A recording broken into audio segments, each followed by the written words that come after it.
вирање, омаловажувања кои што ви беа приредени од вашите, од извршната власт и ве ставија на пијадесталот на подсмев и подбишега од целата македонска јавност, вие не сте извлекле поука или не сте успеале во овој мандат, уште еднаш ќе кажам, да прекосите барем на вакви штетни барања кои што се доставени до сите нас како пратеници, кои се толку очигледни што верувам дека барем овај пат на крајот од нашиот мандат ќе смогнеме сила и вие и ние и ќе се спротивставиме на ваквите злодела кои што за жал врхушката на Социјалдемократскиот сојуз и на крајот пред изборите не ги приредува.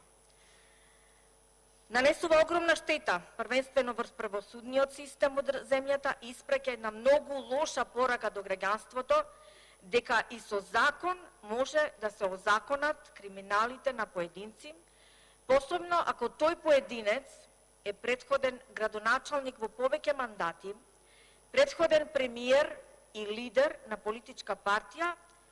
и за волја на вистината и неколку пати аболициран за криминал. И второ, испраќаме многу погубна порака до меѓународната јавност дека за жал со вакви чекори, верувајте, уште 10 пати да го менувате името на сопствената држава и да работите да ја снема една нација на која што верувам сите ние припаѓаме. Но зошто тоа не ве засега, искрено не знам да го објаснам. Да обезличите еден народ и да му го одземете најсветото и погазите неговата историја заради бенефит на одредени ваши сопартици, верувајте, а верувам, сте и повеќе освесни дека вакви обезличени како народ, како држава и Европската Унија нема да не препознае, никакви вредности во нас, бидејќи таму владеат други принципи, критериуми, принципи на национални, силни, кохерентни држави, кои си држат до својот идентитет и посебности, до своите традиционални вредности, бидејќи само така можеме да бидеме рамноправен фактор со останатите членки во Европската Унија и ќе можеме да бидеме чинител во донесувањето на сериозни одлуки. Уште пак спротивно од сето ова, уште повеќе ќе овозможите да си поигруваат со нас и ние никогаш нема да бидеме дел од нив заради вакви смешни ситуации кои ни се приредуваат во собранието. Ваквите екзибиции кои вие ги правите со законските решенија, во повеќе наврети злоупотребувајќи го европското знаменце,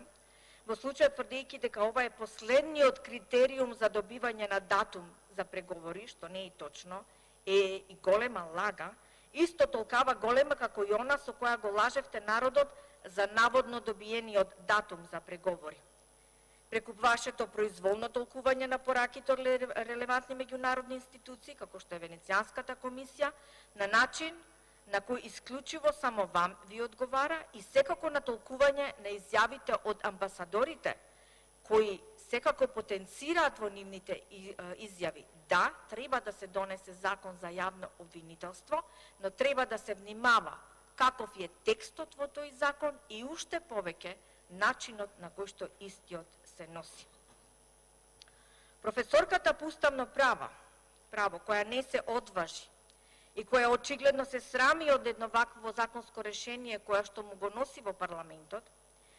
говори за нејзината непрофесионалност и ја нема како што гледате на денешната расправа, но затоа пак пред некој ден знаеше да каже и да потенцира, па еве што сакате, ние организиравме јавна расправа. Но ајде да бидеме искрени, зошто се организираше оваа јавна расправа? Организирана не со намера нешто од неа да се извлече како поука,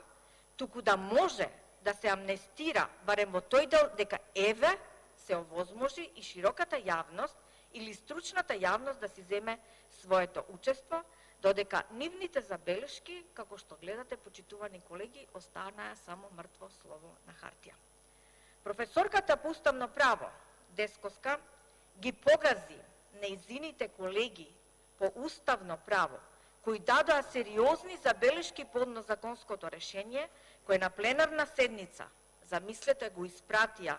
погрешното, со намера дека така едноставно ќе може да го протне меѓу пратениците и ќе може да направи уште една екзибиција во парламентот за која што, еве, за жал се излажала. За покасно да ја повлече таа верзија и повторно се прекршување на законите, што како професор по уставно право и министер за правда треба да е повеќе од јасно што значи да се прекрши деловник на Собрание на Република Македонија и секако деловник на влада. А министерката за жал уво не ја боли за тоа и кажува ни се може и поднесува ново законско решение со објаснување дека направени биле одредени технички пропусти во однос на запирки и во однос на точки. За жал, ова е смешно и трагикомично, но ништо не останало за жал скриено, како и задните намери со ваквите потези едно по друго законско решение и искрено треба да се срами како министер, а и секако и ние, ако дозволиме, како колеги пратеници, кои со изгласување на истото ќе доведеме до девалвација на државата и институциите во неја. Корекциите напротив не биле од технички карактер, туку биле посериозни, мощни, суштински, кои се однесуваат на внесување на Бадентеровото мнозинство при изборот на обвинители во основното јавно обвинителство за организиран криминал и секако двојазичноста, која што,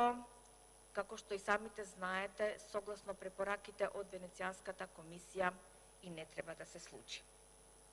Но ајде да видиме што препорачаа колегите на професорката Десковска од Уставно право на јавната расправа,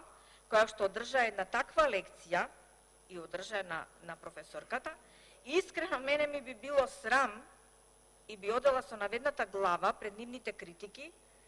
ако би била на место од министерката, со едно вакво криминално законско решение,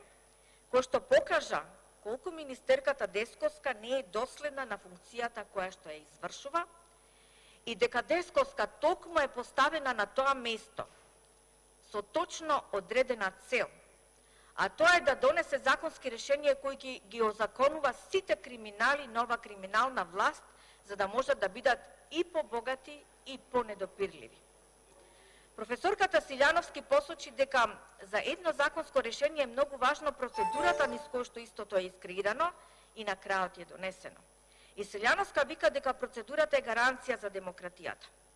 За жал, вие уништивте демократичноста во процесите на носење на законите за сите овие 3 години и ова не е единствен пример за крај.